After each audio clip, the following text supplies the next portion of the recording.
Troisième commandement, tes idées tu oseras afficher à toute occasion et tu combattras la neutralité. Après cette victoire et la mise en place du journal, nous descendions en TGV vers Marseille. C'était en 2007, avec Jean-François Coué, pour le congrès de la FNSEA.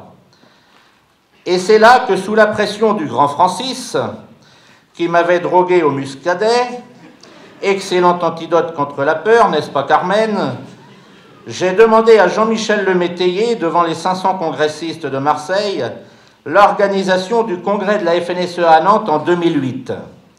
Je garde d'excellents souvenirs du congrès de Nantes, dont on me parle encore très souvent. L'occasion de côtoyer un monde que je ne pensais jamais aborder. D'abord, le président de la FNSEA de l'époque, Jean-Michel Lemétayer, quelqu'un de très humain qui aimait les gens et qui nous avait soutenus dans la campagne, quelqu'un qui m'appelait régulièrement et répondait à mes sollicitations. Bref, un ami tout simplement.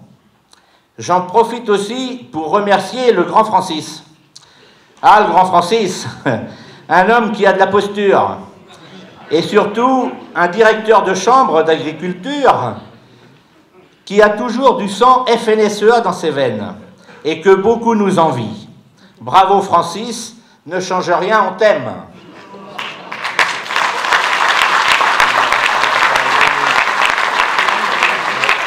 Mes souvenirs les plus importants au cours de ce congrès national restent mes deux interventions. Et vous aussi. Celle du dernier jour, devant 1800 personnes, et le ministre, non pas Bernier, mais Barnier. Mais aussi et surtout, le discours le plus impactant reste celui raconté de l'histoire de la FNSEA 44, que j'ai toujours dans ma sacoche d'ailleurs, même en ce moment, et de l'UDSEA, où tout le monde s'est levé pour applaudir. On m'en reparle toujours. Je pense même sortir un livre sur ce discours. Tout le monde sort des livres. Pourquoi pas moi? Le congrès a aussi été l'occasion pour moi d'accueillir un président de la République, ainsi que des ministres et de nombreux responsables politiques. Il m'a permis aussi de découvrir les coulisses d'une telle organisation. Ce fut aussi un premier plateau télévisé, en direct, avec les conseils de Jean-Michel Lemétayer, qui m'avait briefé sur la façon de répondre aux journalistes. Le congrès a été une grande réussite, par l'implication de tous nos adhérents. Quand je regarde des photos 10 ans après, il ne faudrait rien changer. Mais nous avons tous un peu vieilli. Le congrès m'a permis de connaître le réseau et de faire reconnaître la FNSEA 44. Après le congrès, je retiens de mon parcours un moment là aussi convivial, autour du réseau, la réalisation d'un immense vélo du Tour de France, récompensé au niveau national en 2011. Là aussi, sur les cantons, une organisation sans faille, orchestrée de main de maître. L'enseignement de ce vélo enclenchait une dynamique intercantonale à travers un projet et au final côtoyer les responsables du Tour de France, comme Christian Prudhomme, l'actuel directeur, et Bernard Hinault. L'enseignement à en tirer, c'est que collectivement, nous gagnons. Le vélo du Tour de France a fait le tour du monde, sur les télévisions et réseaux sociaux, comme d'ailleurs une certaine manifestation avec un animal poilu à dents longues. J'y reviendrai tout à l'heure. Puis arrive la victoire de 2013, dans une ambiance différente, car nous étions majoritaires. Le contexte de l'époque, je vous le rappelle, des minoritaires appuyés par des élus politiques du Conseil général sûrs de leur revanche, et qui avaient même mis en place une chambre d'agriculture bis.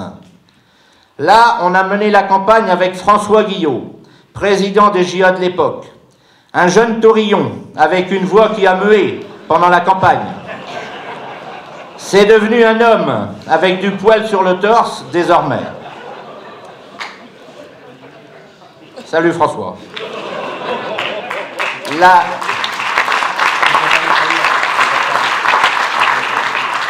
La victoire de 2013 nous a fait progresser en pourcentage, car on a fait ce qu'on avait dit. Je répète bien, il faut toujours faire ce que l'on dit, et on l'a fait.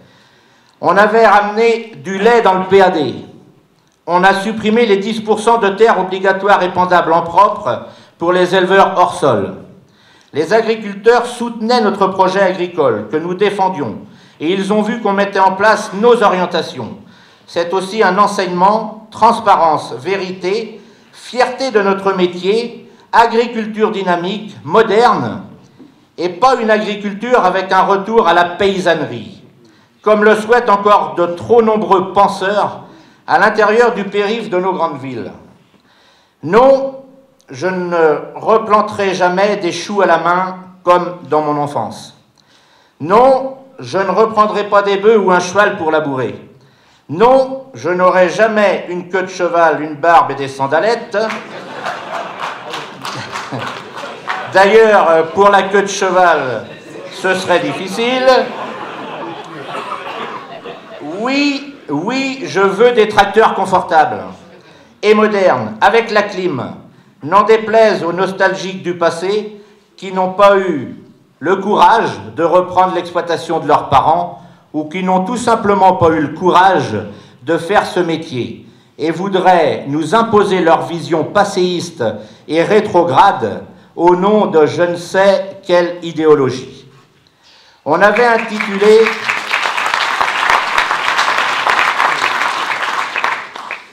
intitulé notre profession de foi « La fierté du métier ».